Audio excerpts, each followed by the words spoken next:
नमस्कार बालमित्रांनो, लिटल स्टारवर एक नवीन गोष्ट ऐकण्यास तयार आहात ना? तर आज आपण ऐकणार आहोत भगवान विष्णू यांच्या पहिल्या अवताराची गोष्ट. तर काय होता बरं पहिला अवतार? पहिला अवतार होता मत्स्य अवतार.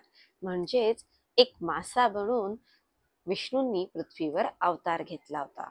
जेव्हा जेव्हा मानवावर धर्मावर संकट येतं तेव्हा भगवान विष्णू वेगवेगळ्या अवतारांमध्ये आपल्या पृथ्वीला मानवाला वाचवण्यासाठी येतात आणि त्यातीलच ही पहिली गोष्ट आहे ती म्हणजे मत्स्य अवतार. काही युगांआधी ब्रह्मदेवांनी वेगवेगळ्या वेदांची रचना केली होती. या वेद रचनेचे एका हयग्रीव नावाच्या राक्षसाने हरण केले आणि तो समुद्राच्या तळाशी दडून बसला. तेव्हा ब्रह्मांना वाटले की आता जीवसृष्टीचा विध्वंस होऊन पूर्णतः नष्ट होण्याचा धोका आहे आणि या संकटापासून सृष्टीला वाचवण्यासाठी भगवान विष्णूंनी मत्स्य रूपाने अवतार घेतला. सत्यव्रत राजा बद्रीवनात नदीकाठी संध्या स्नान करून सूर्यदेवाला अर्घ्य देत होता. पाणी ओंजळीत घेत असतानाच एक छोटासा मासा त्यांच्या हातामध्ये आला. राजांनी त्या माशाला आपल्या ओंजळीत पकडले. तो मासा त्यांना सांगू लागला, हे राजन, मी खूपच छोटा आहे, इथे मला खूप धोका आहे, मोठे मासे मला खाऊन टाकतील. तेव्हा त्या माशाला राजाने आपल्या राजवाड्यात आणले, एका छोट्याशा पात्रामध्ये ठेवले.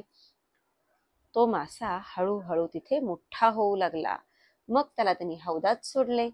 तो हौदात देखील मोठा झाला, काठोकाठ पुरू लागला. मग त्यांनी सरोवरात सोडले. तो मासा सरोवरात देखील अपुरा होऊ लागला.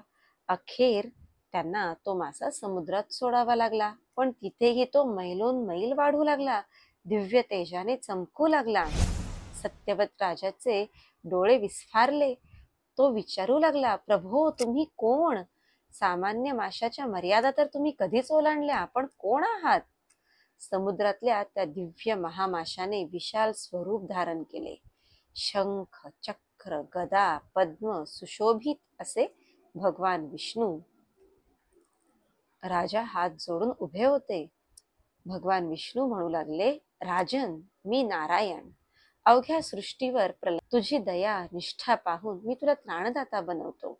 मग विष्णूंनी त्याला सूचना दिल्या, हे राजा, तुम्ही एक जहाज बांधावं, त्यावर बी बियाणे, प्राणी, वेदशास्त्रांचे ग्रंथ, सप्तर्षी यांना सोबत घ्यावं.